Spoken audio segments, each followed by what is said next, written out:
Late ஆயிட்டு இருக்கு, எல்லாரும் புறப்படுங்க. நாங்க குடும்பமா திருத்தணிகை ரியல் எஸ்டேட்ஸ்க்கு கிளம்பிட்டோம். ஒரு வீடு வாங்கி போட்டா மாசம் மாசம் வாடகை வரும். இப்போ இடம் வாங்கி போட்டாலே மாசம் 8000 ரூபாய் வாடகை தராங்களே. பிளாட் வெறும் 8 லட்சம் தான்.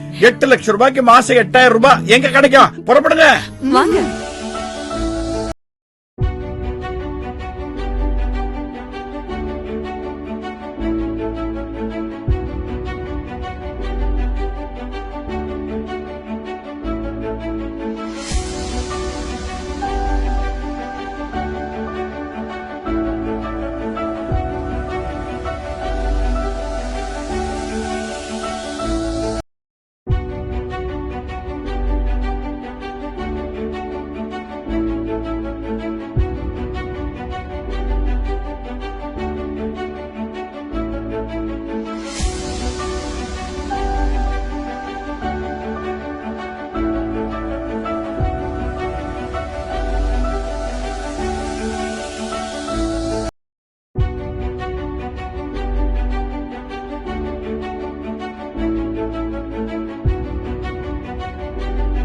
இந்தியாவிலே ஃபர்ஸ்ட் டைம் 8 லட்சம் ரூபாய்க்கு ஒரு பிளாட் வாங்கினா மாசம் 8000 ரூபாய் கேரண்டி.